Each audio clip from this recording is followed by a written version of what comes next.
ருசியா non veg சாப்பிட்றவங்களுக்கு Kumaran brand கருவாடு. Kumaran brand கருவாடு ஊரே மணக்கும் உன்னத சுவை. மதுரையில் பாஜக மாநில முன்னாள் தலைவர் அண்ணாமலை செய்தியாளர்களை சந்தித்து வருகிறார். அதனை பார்க்கலாம்.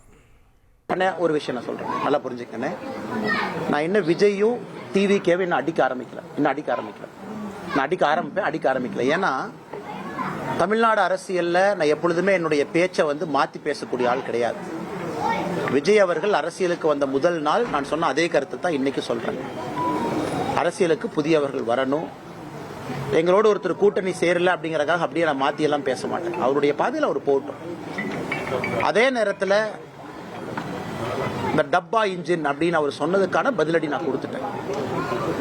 ஆனா இன்னைக்கு டிவிகேவோ திரு விஜய் அவர்களோ இந்த கட்சியில் இருக்கக்கூடிய அல்லு சில்லுகளை வச்சுக்கிட்டு வம்பிழுத்தாருன்னா என்னுடைய பதிலும் மிக கடுமையா இருக்கும். அதே பிலோ த பெல்ட் நான் போவேன், விஜய் மேலேயே நான் போவேன். அது வேண்டாம். ஒரு நாகரிகமான அரசியல் விஜய் சொன்னனால என்னுடைய பதிலும் இன்னைக்கு நாகரிகமா இருக்கு.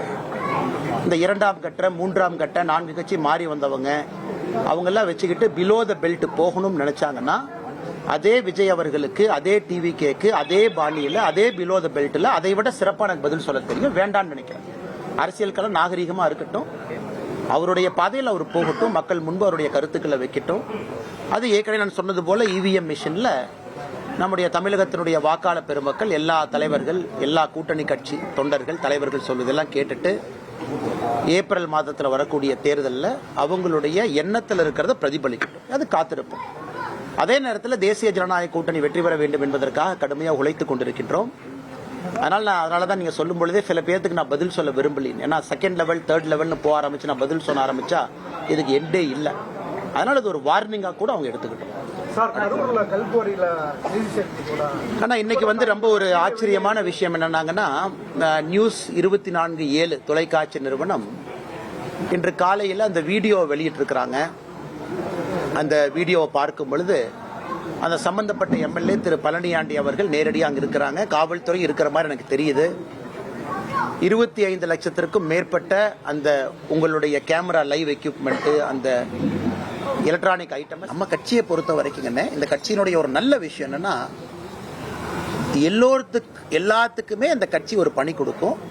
இதை செய்யுங்கன்னு சொல்லணும். ஈவன் சிட்டிங் எம்எல்ஏவாக இருந்தாலும் கூட கட்சி ரீநாமினேட் பண்ணாதான் அவங்க அந்த தொகுதியினுடைய சட்டமன்ற வேட்பாளராக திரும்ப வருவாங்க. ஆனால் இந்த கட்சியை பொறுத்தவரை ஒரு அற்புதமான விஷயம் என்னன்னா, கட்சி சொல்லும் யாரு எங்க நிக்கணும், எதற்காக நிக்கணும். 2024 கோயம்புத்தூர்ல நிக்கணும், கோயம்புத்தூர் நின்னாச்சு. 2026 எங்க நிக்கணும்னு சொல்லும் பொழுது அங்க நிக்கிறோம். அதே நேரத்தில் எல்லா பகுதியிலும் வேலை செய்யறோம். அரசியல் வேலைகள் எல்லா பகுதிக்கு போறோம், எல்லா இடத்துலயும் பேசுறோம். இன்னைக்கு மதுரையில் இருக்கிறோம், நேற்று கோயம்புத்தூர், அடுத்த 2-3 நாள், நாளைக்கு மத்தியானத்துல இருந்து கோயம்புத்தூர்ல இருப்பாங்க 2 நாளைக்கு. அதனால எங்கெங்கெல்லாம் நேரம் கொடுக்க முடியுதோ கோயம்புத்தூர்ல இருந்து வெளியே நேரம் கொடுத்துட்டு திரும்ப நான் போய்க்கிறேங்கன்னா, அமைப்பு வேலையை பொறுத்தவரை சொல்லுகின்ற நேரத்திற்கு என்னால் வர முடியாது என்பதை நான் தெளிவுபடுத்தியிருக்கேன். கட்சிக்கும் ரொம்ப நாளைக்கு முன்னாடி சொல்லிட்டேன், அகில இந்திய தலைவர்களுக்கும் ரொம்ப நாள் முன்னாடி நான் சொல்லிட்டேன். அதற்குத்தான் நான் நிதின் நபீன் அவர்களுடைய பதவியேற்பு விழாவையும் கூட உங்களுக்கு ஒரு உதாரணமா நான் கொடுத்தேன். இந்த குழப்பம் யாருக்கு இருக்கக்கூடாதுங்கிறதுக்காக ஒரு உதாரணமா கொடுத்தேன். எஸ்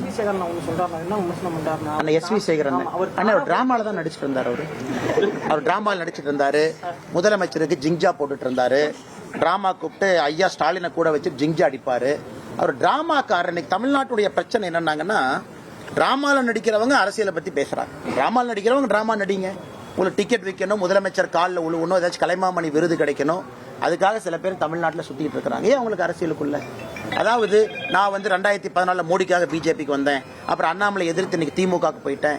இந்த மாதிரி சொல்றவங்க கருத்துக்களை எப்படி நான் பதில் சொல்ல முடியுங்கன்னா, அண்ணாமலை இருக்கிறானோ இல்லையோ நான் பிஜேபியில இருப்பேன், இது தொண்டர்களுக்கான இயக்கம்னா நான் பதில் சொல்றேன்.